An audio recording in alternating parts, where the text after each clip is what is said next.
Hey everybody, I'm Tim here with Brian from Cavalier Cigars, and today it's time to say adios to Ammonia. And you're watching Cigars Daily. Adios. Hey, get more out of this video when you join the community on Cigars Daily Plus.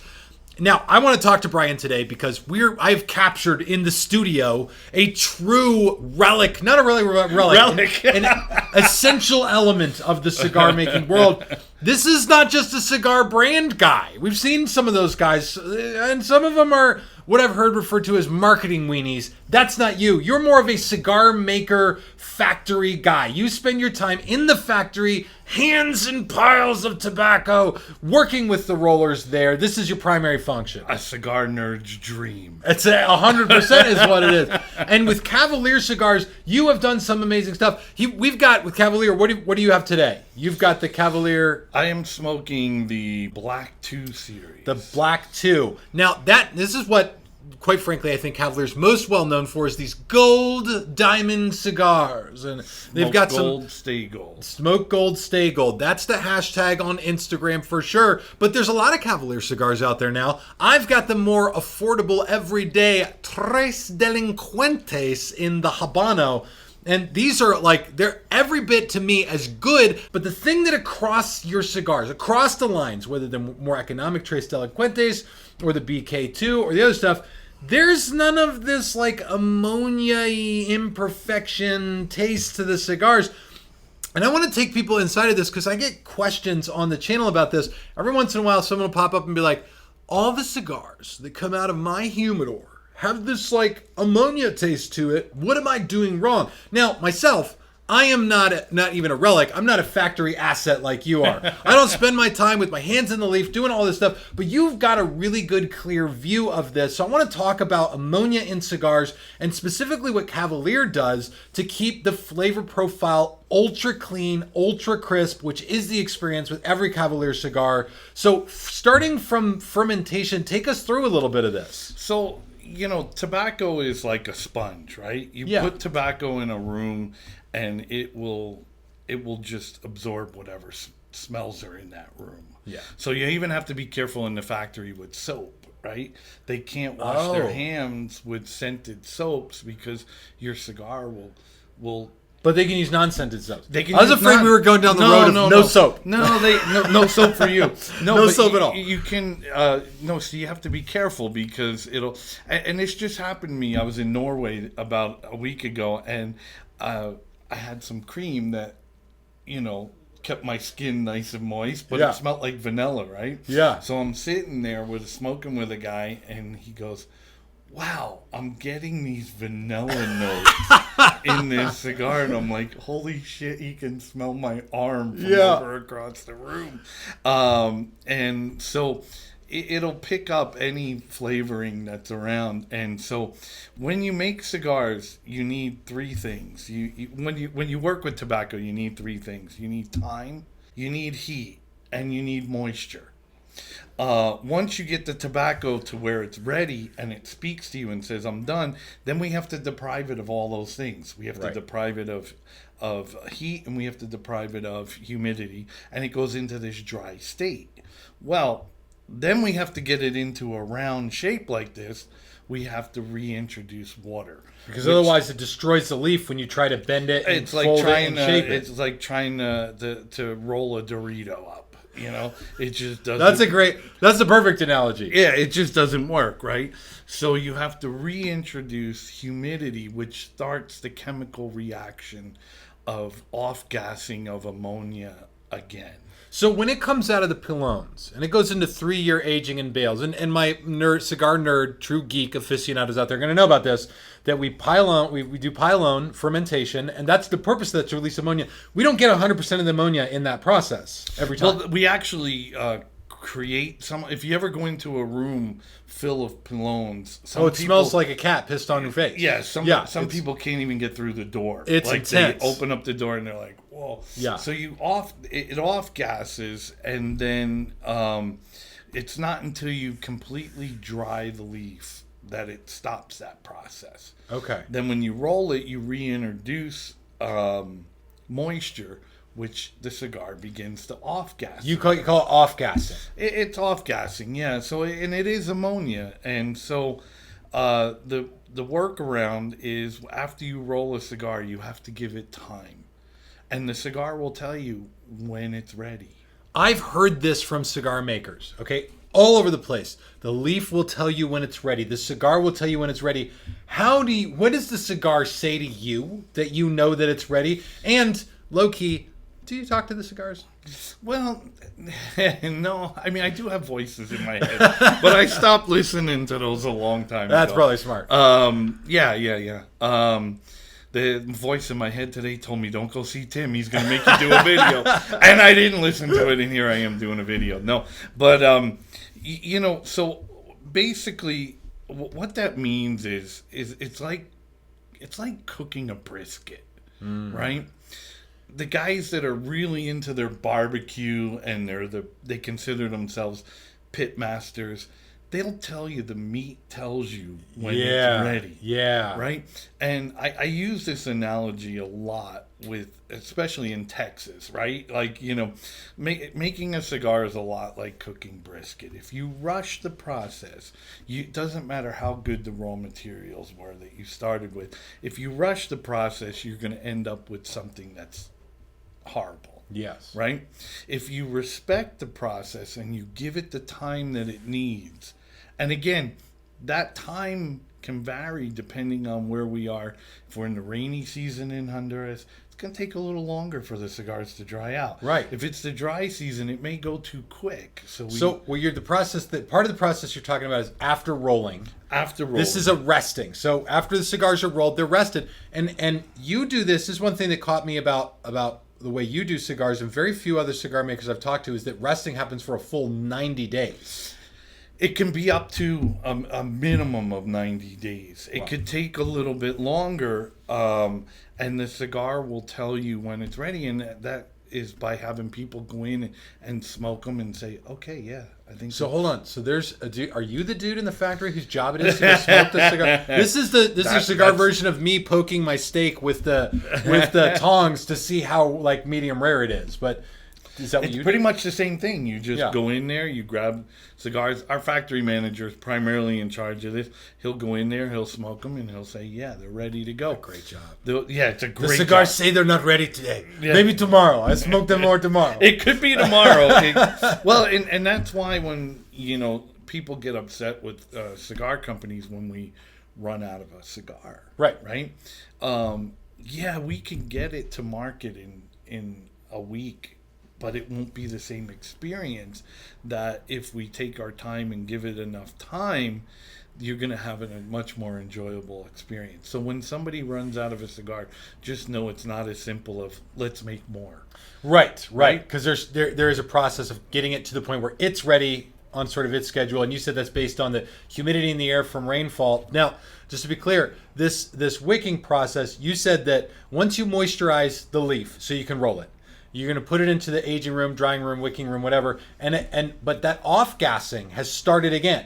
So ammonia is like so part of the being ready is that ammonia has ceased. Is gone. Now the question is, I want to bring this to the aficionado who is struggling with their humidor home. They're pulling cigars out. There's ammonia. There's becoming a constant frustration or issue. Is that is because of off gassing? It could be a number of things. It could be your humidor is too humid. Right? Yep. If you get it over a certain point, the leaves will absorb that and it'll start the process all over again. It'll kind of activate, let's just say, right? Yeah. You want it in a nice dormant state so that it's not creating that ammonia. The other thing that could happen is the cigar could not have rested long enough and gone into cello. In that case, you're never going to get so that it. Cigar maker delivered their cigars on time, but they weren't necessarily ready. So could you then, if you get, let's say you get a box of cigars from cigar maker X and you come out of it and you're like, oh my gosh, these have a little bit of ammonia, what would be the fix for that? Would it be just resting them? Would it be storing them at a little bit lower of a humidity? You got to take them out of the cello and then we have in our factory what we call an aging room, right? It's pretty much just a room with rows and rows and rows of cigars. We're a small factory, so we have maybe 250,000 cigars in there at any given time. A bigger factory will have 2-3 million. Right. Just sitting there, just resting, just getting ready to put a band, getting ready to get dressed up. Yeah. To go to dinner. And so at any given moment, we'll have cigars just resting in this room. So what you would want to do is figure out if it's over humidified, take it out of the cello right away. Cello's a great thing. That was my next question. Cello's great. It protects the cigars from being damaged. In a store, people can pick up the cigar and they're not actually touching it. Yep. So cello does have its service. But if your cigar is packed in cello too soon, then it becomes the enemy. So that off-gassing is happening. They take the cigars, they put them in the cellophane. The cellophane keeps the off-gassing so that all the ammonia that comes out of the Just cigar goes right back in. Goes right back in. It's kind of like sous vide. I don't know if anybody's ever cooked sous vide. And if you haven't, you should look into it. Sous vide is the way to do beef, I think. Right, yeah. So you sous vide beef, you put it in cellophane, Yep. for lack of a better word, and then all the flavors just go back into the meat. Yes. Just permeates back into the meat. It's the same thing with cigars. If you put it in cello and it's not done and it's not ready, it's just going to off gas and go right back in. So the first step is, if let's say I got my cigars, I smoke one or two, and I'm like, wow, there's an ammonia taste in the other. I'm like, no, step number one, take them out of the cellophane.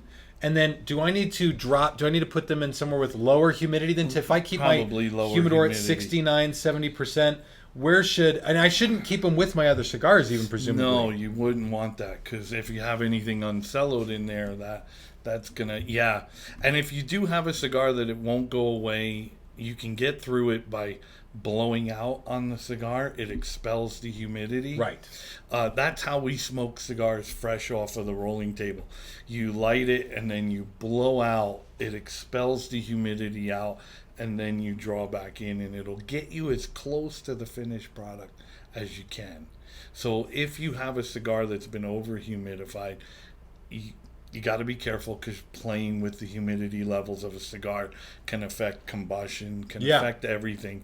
If you have to get through it, just blow out a little bit, expel some of that humidity, expel some of that nastiness that's in there, and then it'll clean that flavor. It'll out. clean it. That's out. called purging, by the way. We swear by it on this channel, and other people have knocked us for purging. But you know what? I think you know more than they do. Yeah, I think it's a great thing, I mean, because how else are you going to get all that out of the cigar? Of course. Right? And I've often wondered, because when I purge, I do it with a flame. I blow through the cigar and I light it, and that's burning. Is that presumably ammonia burning off? If it's got kind of a tainted flavor? Yeah, it could be. I mean, look, it's someday I'm going to hire a scientist to get to yeah. I'm know. not a scientist by no means, and you just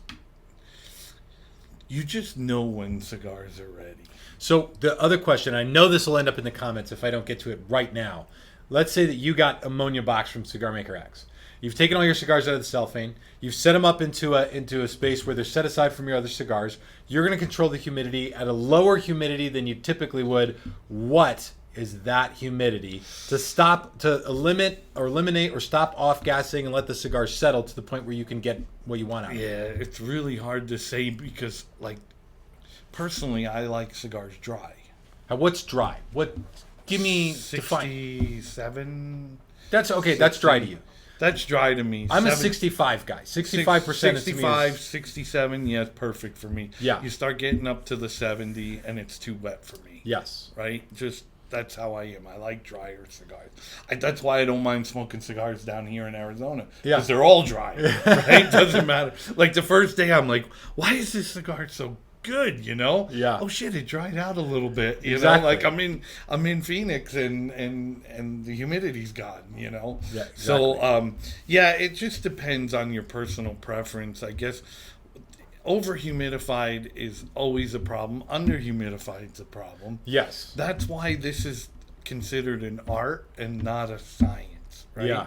There's no definitive book on how to do this, because even people say to me, like, how long does it take to ferment a tobacco leaf? I don't know, what tobacco leaf is it, right? Like, if it's a really big, thick leaf, it's going to take more time to cook. Yeah. I mean, we call fermenting, right? But let's really call it what it is. As you stack it, it heats up. You're cooking it. You're cooking it, right? We just use a fancy word like fermentation. You know? We're cooking it, right? Now, there's the heat source is a chemical reaction, right? Which, again, we should be scientists. It's a chemical reaction which causes this gas to come off. But if it's so important that you store your cigars properly. It's so important that your retailer stores their cigar properly.